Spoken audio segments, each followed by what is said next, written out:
आप लोग। मेरा नाम सत्यम कुमार और आज हम पढ़ने वाले हैं क्लास 9 का चैप्टर है वर्क एनर्जी एंड पावर। ये एक नया चैप्टर आज स्टार्ट होने वाला है और लेक्चर नंबर 1 है। तो कॉपी पेन निकाल के रेडी हो जाओ, मस्ती करना बंद कर दो और इसको बहुत अंदर से डीप से पढ़ेंगे, वर्क एनर्जी एंड पावर। ठीक है, ऐसा नहीं है कि 9th जो है जितने में आपका एनसीईआरटी है उतना में ही कंप्लीट नहीं होगा, उससे थोड़ा सा आगे भी बढ़ेंगे और थोड़ा सा पीछे आएंगे। ठीक है, और आज हम समझेंगे कि वर्क क्या होता है। ये इंट्रोडक्टरी लेक्चर है और आप लोग इसका नोट्स खुद से करोगे।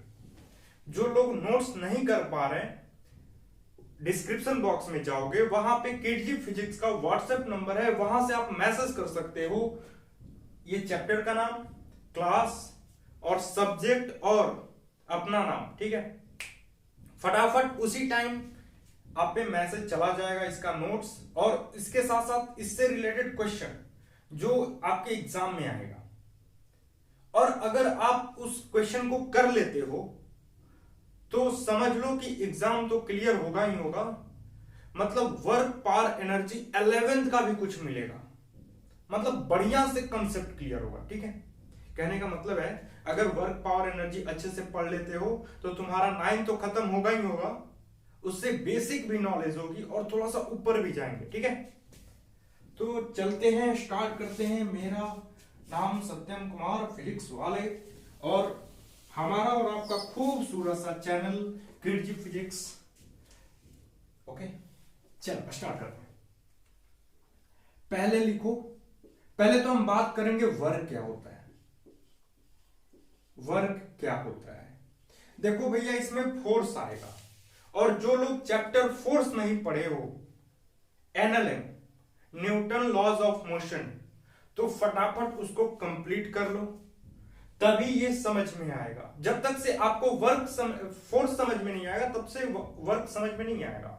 और जिसको फोर्स नहीं आएगा वो कम से कम जाके मोशन का लेक्चर देख ले, 6 लेक्चर उसका है और मेरे ख्याल से 5 या 6 लेक्चर फोर्स का है। आप उसको कंप्लीट कर लेते हो। देखो, सीक्वेंस बाय सीक्वेंस पढ़ोगे तो एक ही एक कंसेप्ट क्लियर होगा। फिजिक्स किसी को बोरिंग नहीं फील होगा, किसी को भी नहीं। देखो क्या है ना कि बेटा, अगर लाइफ में उड़ना है, बाज की तरह बनना है, तो इन तितलियों को छोड़ दो, मतलब आसपास अनडिफेक्ट वांटेड अनवांटेड चीज को छोड़ दो। ठीक है, तो स्टार्ट करते हैं वर्क। वर्क क्या होता है, तो घर में इसको बोलते हैं हम लोग काम। वर्क का मतलब काम। जैसे कि घर में बोल देता है पानी लेके आओ, फ्रिज में पानी रखो, सब्जी रखो, ये सामान यहां से वहां ले जाओ। तो फिजिक्स वर्क को कुछ अलग तरीके से डिफाइन करता है। फिजिक्स वर्क को कुछ अलग ढंग से डिफाइन करता है। तो आओ समझते हैं वर्क क्या होता है इन फिजिक्स। इन फिजिक्स अलग अलग बुक में अलग अलग तरीके से दिया रहता है। कुछ टीचर वर्क को अलग तरीके से बताते हैं, ठीक है, लेकिन आओ हम समझते हैं कि हम इसको कैसे डील करें। मैं नहीं, हम और आप मिलकर इसको डील करते हैं। वर्क क्या होता है, एकदम कंसेप्ट समझ में आएगा, एकदम बत्ती जल जाएगा, एकदम कंटाप पढ़ाई होगा। ठीक है, रेडियो एकदम। चलो देखो, वर्क कहता है जब कोई बॉडी पे लिखो, जब कोई बॉडी पे फोर्स लगे तो बॉडी को उधर ही मूव करना है, उधर ही मूव करना है। मतलब जब किसी बॉडी पे फोर्स लगे, जब किसी बॉडी पे फोर्स लगे तो बॉडी को मूव करना है इन द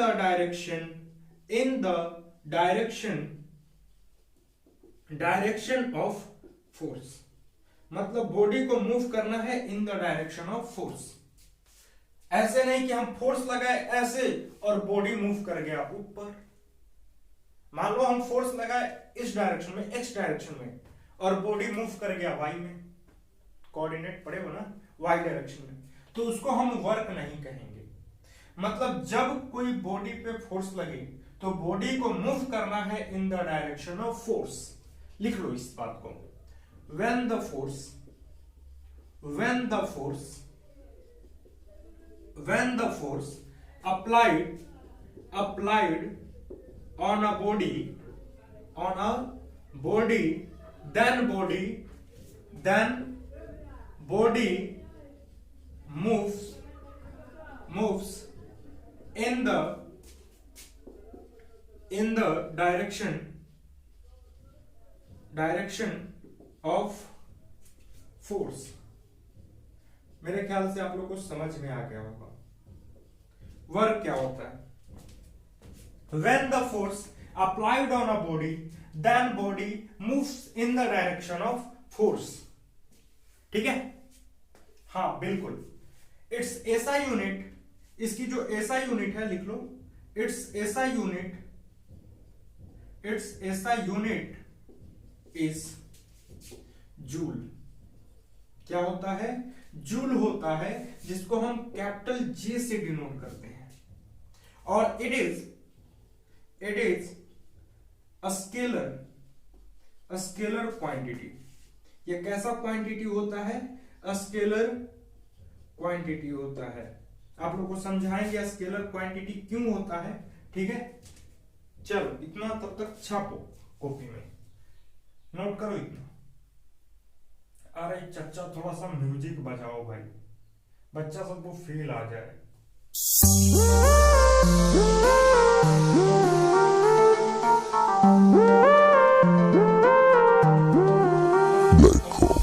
देखो देखो चचा, जब मन करे तभी बजाओ, मेरे को कोई डिस्टरबेंस नहीं है।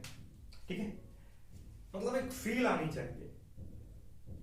चलो आप लोग छापिए, बढ़ते हैं नेक्स्ट पॉइंट। चलो इसको रब कर दे। इतना तो हो गया होगा। देखो भैया,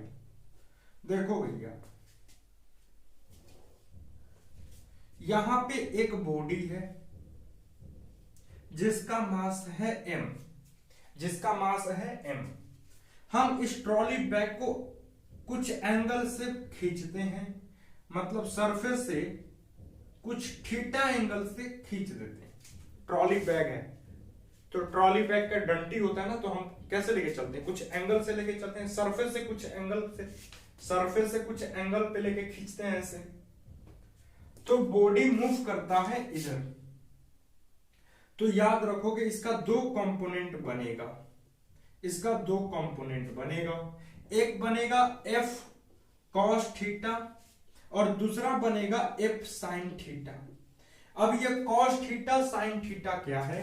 तो आप 11th में आओगे तब पढ़ने को मिलेगा ट्रिग्नोमेट्री, सॉरी 10th में ही मिलेगा ये ट्रिग्नोमेट्री, और बहुत कंटाप तरीका से इसको हम समझेंगे। ठीक है, ट्रिग्नोमेट्री क्या होता है। ठीक है, मतलब कुछ लोग इस ट्रिग्नोमेट्री से भागते हैं, तो याद रखना किरजी वाले जो सर है ना, कंप्लीट करा के रख देंगे। मतलब तुम लोग का ट्रिग्नोमेट्री ऐसा हो जाएगा, लगेगा कि क ख ग घ वाला ABCD वाला है। ठीक है, तब तक अभी लिख लो कि अगर कोई बॉडी मान लेते हैं ये P है, तो इसका x एक्सिस में बनेगा, अगर थीटा यहां है, एंगल यहां है, तो ये बनेगा P cos थीटा और ये बनेगा P sin थीटा। याद रखना P sin थीटा। अगर मान लो थीटा यहां हो जाए तो क्या होगा? तो जिसपे थीटा ये गिरेगा वो हो जाएगा cos थीटा, यानी P cos थीटा और उसके सामने वाला P sin थीटा। मेरे ख्याल से समझ में आ गया होगा। मान लेते हैं यहां पे R है और यहां बना रहा एंगल थीटा, तो x कंपोनेंट क्या होगा? जिसपे गिरेगा cos थीटा और जिसपे नहीं वो sin थीटा। R है तो लिख दो R। मेरे ख्याल से समझ में आ गया होगा। ठीक है, चलो आगे बढ़ते हैं। तो देखो भैया, यहां पे ये कोई ट्रॉली बैग है, लिख देते हैं trolley bag.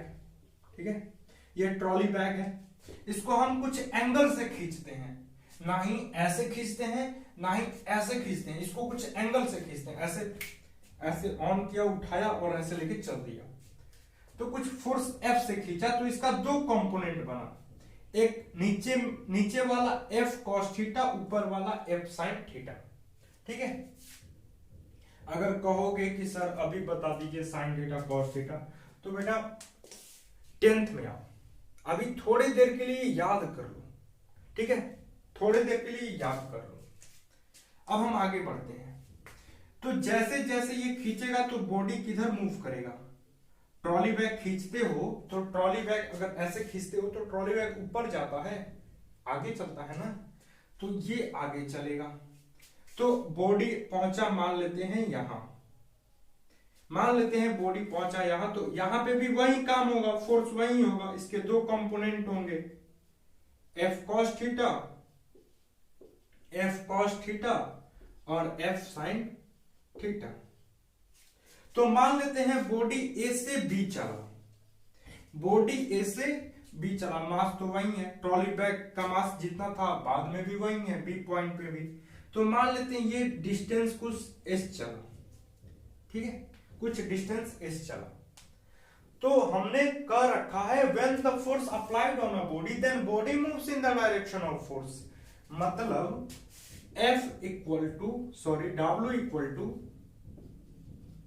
W equal to हमको फोर्स की कौन सी कंपोनेंट चाहिए, cos थीटा वाला या sin थीटा वाला, cos थीटा वाला या sin थीटा वाला। तो हमको तो चाहिए जिधर बॉडी मूव कर रहा है वही चाहिए। ठीक है, मेरे को दो है, इसके पास दो है, F cos थीटा भी है, F sin थीटा भी है, मतलब यहाँ पे दो फोर्स है। तो बॉडी जिधर मूव कर रहा है हमको वही चाहिए ना, तो हम ले लेते हैं F cos थीटा। देखो भैया, जब इस ट्रॉली बैग को आप ऐसे खींचोगे तो ट्रॉली बैग आगे चलेगा, तो F cos थीटा हम लेंगे ना, फोर्स की ये कंपोनेंट लेंगे F cos थीटा, और ये डिस्प्लेसमेंट चला S, A to B, displacement चला S। ठीक है, कोई बात नहीं, कोई बात नहीं, कहीं लिख लो, यहां पे लिख देते हैं A B cos theta, AB cos theta equal to होता है AB डॉट, ठीक है, A vector dot B vector बराबर होता है AB cos थीटा, या हम इसको लिख सकते हैं क्या ऐसे, FS cos थीटा। कोई दिक्कत, बोर्ड में क्लियर दिखाई दे रहा है क्या? हाँ, F cos थीटा S, तो इसको लिख सकते हैं FS cos थीटा। ठीक है भैया, बिल्कुल सही है। तो यहां पे एक फॉर्मूला निकल के आती है वेक्टर का, ये क्लास 11th में मिलेगा आप लोग को, अभी मैं बोल रहा हूं ना, याद कर लो। AB cos theta equal to होता है A vector dot B vector, क्या होता है A वेक्टर डॉट, इसको वेक्टर पढ़ते हैं, ऊपर वाला एरो क्या बताता है कि वेक्टर क्वांटिटी है, A vector dot B vector, इसको बोलते हैं डॉट प्रोडक्ट, क्या बोलते हैं, डॉट प्रोडक्ट, और इसको बोलते हैं, इसका और दूसरा नाम है स्केलर प्रोडक्ट, स्केलर प्रोडक्ट, इसका दूसरा नाम क्या है, स्केलर प्रोडक्ट। तो अगर हम इधर देखें तो FS cos थीटा को लिख सकते हैं हम लोग क्या, F vector dot S vector, F vector dot S vector. AB cos theta को लिख सकते हैं A vector dot B vector, तो FS cos थीटा को लिख सकते हैं F vector dot S vector. ये F क्या है, तो भैया फोर्स है, फोर्स है, S क्या है, डिस्प्लेसमेंट है, क्या है, डिस्प्लेसमेंट है, और ये क्या है, तो वर्क है, वर्क है। अब आ गया समझ में, W equal to FS, W equal to FS, आपका मन है कि वेक्टर लगा दे तो लगा सकते हो, कोई दिक्कत नहीं, ऊपर में वेक्टर लगाना चाहते हो लगा सकते हो। ये एरो बताता है कि वेक्टर क्वांटिटी। एक लड़की मेरे से पूछी थी, मैं जब क्लास 10th में था, पूछी थी कि भैया बताओ work equal to F dot S, work vector scalar क्यों है, सॉरी, वर्क स्केलर क्यों है, जबकि इसके पास फोर्स भी वेक्टर है और डिस्प्लेसमेंट भी वेक्टर है। तो एक टर्म याद करोगे कि A vector dot B vector scalar product होता है। A vector dot B vector scalar product होता है। इसीलिए वर्क कैसा क्वांटिटी है, स्केलर क्वांटिटी है, क्योंकि इसके पास F vector dot S vector है। जरूरी नहीं आप लोग जो पढ़े हो कि जिसके पास मैग्नीट्यूड हो, डायरेक्शन हो, उसको हम क्या पढ़ते हैं, स्केलर, सॉरी वेक्टर। यही ना पढ़ते हो कि जिसके पास मैग्नीट्यूड हो, डायरेक्शन हो, वेक्टर है।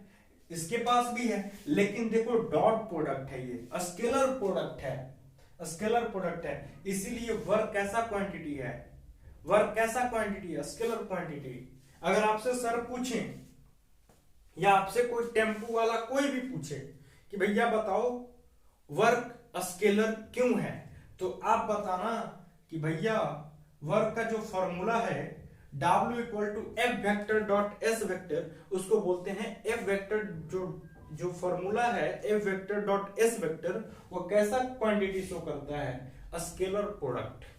और उसको 11th में vector dot vector equal to होता है स्केलर। लिख लो, कहीं लिख लो, वेक्टर डॉट, इसको डॉट पढ़ते हैं, डॉट वेक्टर होता है स्केलर। और वेक्टर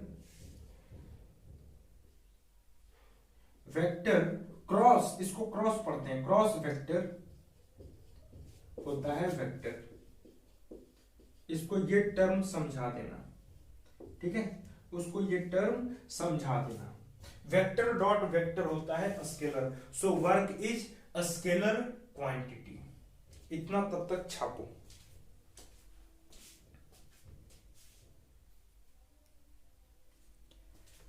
चलो बढ़ते हैं आगे। 1 2 3 4 5 6 7 8 9 10। भैया ये क्यों फटे हुए आवाज से बातें कर रहे हैं? अरे भैया थोड़ा गिनना तो ढंग से गिनो ना। दाढ़ी वाला पढ़ा रहा है, कुछ समझ में नहीं आ रहा है। चल रब कर दे।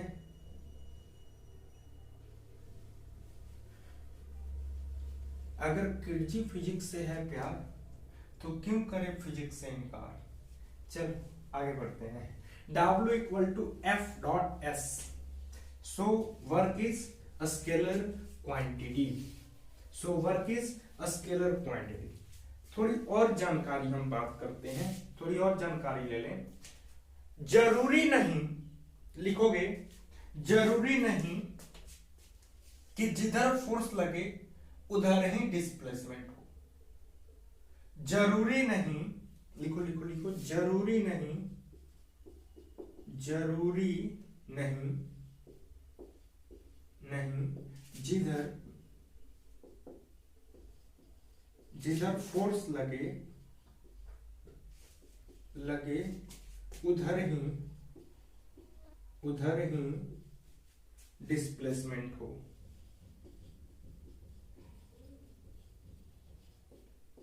डिस्प्लेसमेंट हो। समझाते हैं, पहले इसको छाप लो। जरूरी नहीं जिधर फोर्स लगे उधर ही डिस्प्लेसमेंट हो। एक क्वेश्चन है, आप बताओगे। एक क्वेश्चन मैं पूछता हूं आपसे। कोई बॉडी है यहां पे जिसका मास है 2 kg, ठीक है। इस पे फोर्स लगा मान लेते हैं 5 न्यूटन का। बॉडी डिस्प्लेस हुआ 5 मीटर ए टू बी, ठीक है। आपको बताना है वर्क, तो W equal to F S, force दे रखा है 5 न्यूटन, और ये भी पता चल गया कि जिधर बॉडी मूव कर रहा है उधर ही क्या हो रहा है, डिस्प्लेसमेंट हो रहा है। सो work is done. When the force applied on a body, then body moves in the direction of force. मतलब जिधर हम बॉडी पे फोर्स लगा रहे हैं बॉडी उधर ही मूव कर रहा है। सो वर्क इज डन। तो F की जगह लिखो 5 न्यूटन और डिस्प्लेसमेंट हुआ 5 मीटर, यानी 5 5 जा 25 न्यूटन मीटर, या इसी को लिख सकते हो 25 जूल। न्यूटन मीटर भी होता है ऐसा यूनिट वर्क का। चलो फटाफट लिख लो, फटाफट लिख लो इसको। वर्क होगा कि नहीं होगा? बिल्कुल होगा sir. When the force applied on a body, then body moves in the direction of force. किसी बॉडी पे फोर्स इधर लग रहा है तो बॉडी भी इधर मूव कर रहा है, सो work is done. Done done done done. ठीक है, चलो आगे बढ़े, आगे बढ़े। 1 2 3 4 5 6 7 8 9 10। चलो रब करते हैं इसको। एक और क्वेश्चन देते हैं, आप लोग को बताना है। मैं आप लोग से क्वेश्चन पूछता हूं। इमेजिन करो, इमेजिन करो मैं एक ट्रेन से उतरा, मैं एक ट्रेन से उतरा, कुल्ली वाले भैया आए, बोले भैया आपका हम बैग आपके घर छोड़ दें। मेरा ट्रॉली भी भारी था, ठीक है बिल्कुल। तो उन्होंने अपने सर पे लिया, मेरा ट्रॉली बैग लेके चल दिए, लेके चल दिए। मैं भी पीछे पीछे गया, अपने घर तक पहुंचा तो आके बोले भैया पेमेंट। तो मैंने पूछा किस बात का पेमेंट? तो बताए कि मैंने आपका जो ट्रॉली बैग है स्टेशन से आपके घर ले आया। कहा ठीक, तो उसके बदले मैंने आपका काम किया है, बोलेंगे ना कि मैंने आपका काम किया है, ट्रॉली बैग लेके आया। तो मैं उनको समझाऊंगा कि आप ये हो, कुल्ली वाले भैया हो, और ये रहा स्टेशन, और ये रहा मेरा होम, ठीक है। आप लिए हो मेरा बैग, ठीक है। पहले, उससे पहले तो एक कंसेप्ट लिख लो, ठीक है, या फिर छोड़ो इसको हम बता ही देते हैं, तब बात करते हैं। ये आप लिए हो मेरा बैग, आप चल रहे हो इधर, मूव कर रहे हो इधर, लेकिन फोर्स लगा रहे हो कहां? ऊपर। देखो भैया फोर्स कहां लग रहा है? ऊपर। बॉडी मूव कहां कर रहा है? एक्स एक्सिस पे। मतलब हर जगह ऐसा होगा क्या? फोर्स लग रहा होगा ऊपर और डिस्प्लेसमेंट हो रहा होगा इधर। दोनों के बीच में एंगल कितना है?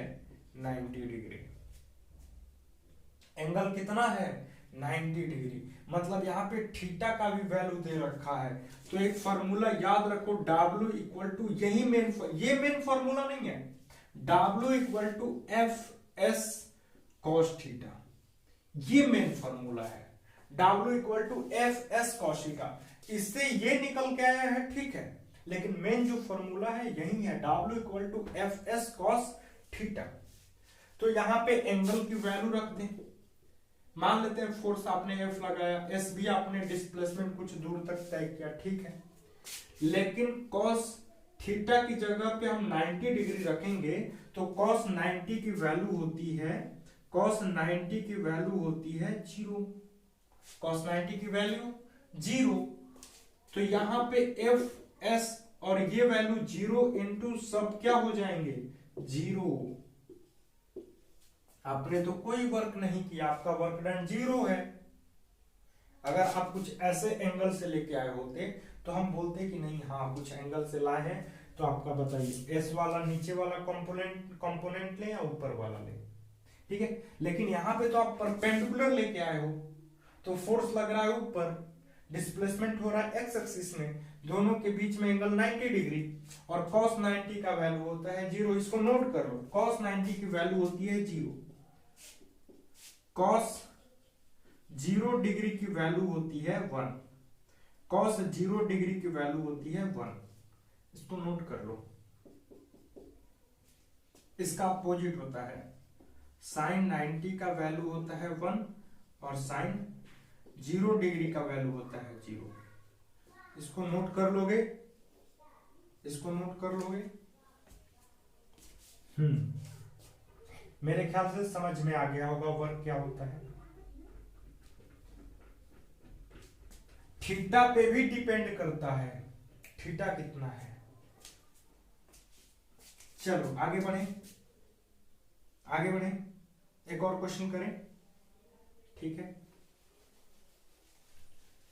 आपने सर एक इससे पहले जो क्वेश्चन किया था उसमें थीटा की वैल्यू नहीं रखी थी, मेरे को याद है। हाँ देखो उस क्वेश्चन को भी देख लेते हैं। मैंने बताया था कि यहाँ पे एक बॉडी है जिसका मास है 2 kg, इस पे लग रहा है फोर्स 5 न्यूटन ना, हाँ। ए टू बी गया 5 मीटर, ये 2 kg का है, और यहां से यहां इसको लगा 5 मीटर, ठीक है। तो देखो फोर्स लग रहा है किधर, एक्स में, बॉडी भी मूव कर रहा है किधर, मतलब फोर्स भी इधर और डिस्प्लेसमेंट भी इधर। तो कहने का मतलब है अगर फोर्स और डिस्प्लेसमेंट एक ही पे है तो थीटा की वैल्यू 0 डिग्री, फोर्स भी इधर डिस्प्लेसमेंट भी उधर, मतलब थीटा की वैल्यू 0 डिग्री, थीटा की वैल्यू 0 डिग्री। तो हम लगा देंगे W इक्वल टू क्या, कौन सा formula, F S cos theta, force 5 Newton, ठीक है। डिस्प्लेसमेंट एस जो है डिस्प्लेसमेंट है कितना 5 मीटर, ठीक है। कॉस थीटा के जगह 0 डिग्री, क्योंकि थीटा की वैल्यू कितनी है 0 डिग्री है, और कॉस 0 का अभी लिखवाए हैं होता है 1। सो 5 इंटू 5 कितना हो जाएगा 25 न्यूटन मीटर इंटू 1, यानी कितना हो जाएगा 25 न्यूटन मीटर और जूल। आप दोनों में से चाहो तो न्यूटन मीटर भी लिख सकते हो और चाहो तो जूल भी लिख सकते हो, 25 जूल। मेरे ख्याल से समझ में आ गया होगा, बिल्कुल। अब बढ़ते हैं आगे, अब बढ़ते हैं आगे। चलो याद रखोगे formula W equal to F S cos theta, W equal to F S cos theta, ये फॉर्मूला नहीं, मेन फॉर्मूला वो है W equal to F S cos theta. उसका हम ड्राइवेशन भी दिए हैं अभी जस्ट, ट्रॉली पैक वाला, यहां से ले रहा था तो उसका 2 कंपोनेंट बन रहा था, W equal to F S cos theta. अब बात करते हैं work when work is 0, work कब 0 हो सकता है, सोचो। वर्क W जो है कब 0 हो सकता है, हो सकता है। तो पहला W equal to F S cos theta, अगर फोर्स 0 हो जाए तो भी वर्क 0 हो जाएगा, ये 0 हो जाए तो ये पार्ट भी 0, एस भी अगर 0 हो जाए तो ये पार्ट 0, अगर थीटा की वैल्यू 90 हो जाए, थीटा की वैल्यू 90 हो जाए तब भी ये 0, ये केस पे वर्क क्या हो जाएगा 0 हो जाएगा। अब आ गया समझ में, मेरे ख्याल से समझ में आ गया होगा, बिल्कुल। और W वर्क जो है, वर्क कब डिफाइंड है, एफ एस कब होगा, जब थीटा की वैल्यू 0 डिग्री होगा, जब थीटा की वैल्यू 0 डिग्री होगा तो W equal to F S, देखो यहां पे एफ एस कॉस थीटा की जगह क्या रखते हैं, थीटा की जगह 0, तो ये हो जाएगा कॉस 0 डिग्री, और कॉस 0 डिग्री का वैल्यू होता है 1, और ये हो जाएगा F S. W equal to F S कब डिफाइंड है, W equal to F S कब डिफाइंड है, आपके बुक में यही है, तो याद रखना कि थीटा की वैल्यू कितनी है 0 डिग्री। मेरे ख्याल से समझ में आ गया, आपके बुक में भी W equal to F S होगा, मिलेगा, तो समझ जाना थीटा की वैल्यू कितनी है 0 है, थीटा की वैल्यू कितनी है 0 है। चलो अब बढ़ते हैं अगले नेक्स्ट पॉइंट पे। मेरे ख्याल से समझ में आ गया होगा वर्क क्या होता है, वर्क क्या होता है, W equal to F S cos theta, main formula पढ़ो, W equal to F S cos theta लिख देते हैं, W equal to F S cos theta, और कॉस 0 डिग्री की वैल्यू होती है 1, cos 90 डिग्री की वैल्यू होती है 0। ठीक है, चलो अब नेक्स्ट पॉइंट, एक क्वेश्चन और कर लेते हैं, एक क्वेश्चन और कर लेते हैं। मान लेते हैं कि ये मेरा एक कोई रफ सरफेस है, कोई रफ सरफेस है, और इसका हम मान लेते हैं, इसका मान लेते हैं मास है 2 kg। ठीक, मम्मी बोली कि बेटा इसको खींच के लेके जाना है आपको A to B, और कितना ये रफ है ये दे रखा है, ये रफ है, म्यू है, म्यू मतलब कितना रफ है 0.2, कितना है 0.2, म्यू मतलब कितना रफ है, सरफेस कितना रफ है, तो ये दे रखा है म्यू इक्वल टू 0.2। ठीक है, जब आप फ्रिक्शन पढ़ोगे तो ये समझ में आएगा। तो हम, मम्मी बोली कि बेटा इसको A to B ले जाना है, और ये 2 kg का मास है, मान लेते हैं हमने लगाया इस पे 10 न्यूटन का फोर्स, ऐसे 10 न्यूटन से इसको हम खींच रहे हैं, 10 न्यूटन से, तो एक फ्रिक्शन फोर्स भी पीछे लगेगी, एक फ्रिक्शन फोर्स भी कहां लगेगी, पीछे लगेगी। देखो, जब फ्रिक्शन फोर्स क्या होता है, आप फोर्स पढ़ोगे उसमें मैंने बताया फ्रिक्शन फोर्स क्या होता है। फ्रिक्शन फोर्स की फॉर्मूला क्या होती है, F equal to mu mg, F equal to F r friction force, mu mg, मैंने ये बताया है। तो देखो, आप इसीलिए मैंने बोला कि आप जब तक से फोर्स नहीं पढ़ोगे, और मैंने यहां पहले ही कह रखा है कि हम वही चीज नहीं पढ़ेंगे जो केवल 9th में ही है, 9th से थोड़ा सा उठ के भी पढ़ेंगे, थोड़ा सा डाउन में भी पढ़ेंगे, तब जाके वर्क क्लियर होगा, नहीं तो अधूरी बात जान के रह जाओगे अधूरे। ठीक है, तो कंप्लीट बातें याद रखो, कंप्लीट कंसेप्ट याद रखो। इतनी शिद्दत से मैंने तुमको ये चैप्टर पढ़ाने की कोशिश की है, हर जर्रे ने तुमको ये चैप्टर बताने की साजिश की है। वो कहते हैं अगर सच्चे दिल से इस चैप्टर को पढ़ोगे तो मैं ही नहीं, सारी दुनिया, सारी कायनात तुमको ये चैप्टर के कंसेप्ट बताने में जुट जाएंगी। वाह सर, क्या शायरी मार रहे, तो शाहरुख खान का डायलॉग है। मैंने इतनी शिद्दत से तुम्हें पाने की कोशिश की है, नहीं यहां पे वो नहीं चलेगा, यहां पे फिजिक्स चलेगा। ठीक है, देखो, तो हम बात करते हैं जब किसी बॉडी को फोर्स लगाते हैं तो बॉडी को मूव करना इन द डायरेक्शन ऑफ फोर्स। मान लेते हैं ए से बी है 10 मीटर, मान लेते हैं ए से बी है 10 मीटर। ठीक है, तो हमको निकालना है वर्क, तो W इक्वल टू, ये एक्सटर्नल फोर्स है, बाहरी फोर्स से हम खींच रहे हैं, बाहरी फोर्स से ये खींच रहे हैं, इसको पकड़ के हम क्या कर रहे हैं, खींच रहे हैं। ये मेरा एक्सटर्नल फोर्स है, बाहरी फोर्स है, एक्सटर्नल। ठीक है, तो हमको वर्क एक्सटर्नल चाहिए, बाहर वाला हम कितना काम किए हैं वही चाहिए, तो लगाएंगे क्या, Fs cos थीटा। तो हम देख रहे हैं कि फोर्स भी इधर है और डिस्प्लेसमेंट भी इधर हो रहा है, तो हम लिख देंगे कि थीटा की वैल्यू 0 है, then W equal to Fs, W equal to Fs।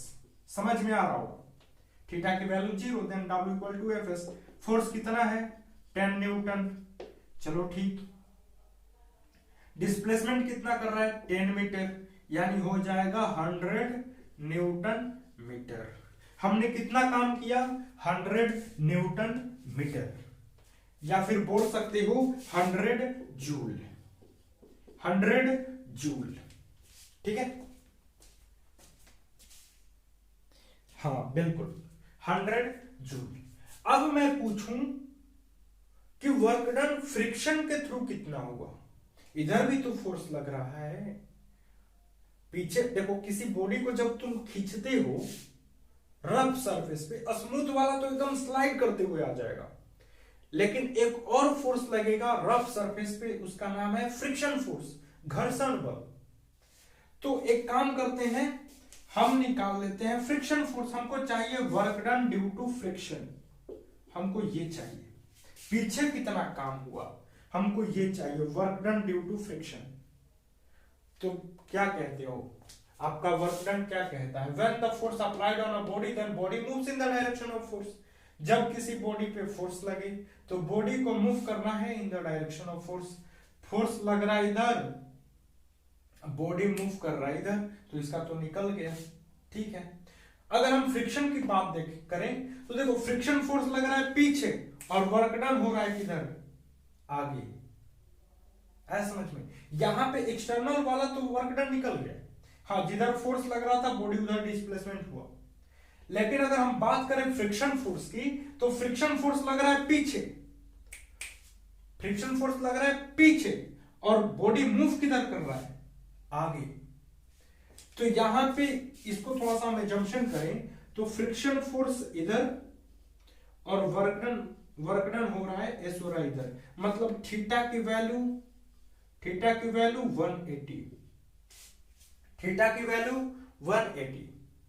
तो एक काम करते हैं, लिख लो कहीं cos 180 डिग्री का जो वैल्यू होता है -1 होता है। कितना होता है, -1 होता है। क्लियर आ रहा है क्या, हाँ बिल्कुल। cos 180 डिग्री का वैल्यू होता है -1। कितना होता है, -1। तो एक काम करते हैं, चलो इसको रखते हैं, देखते हैं क्या होता है।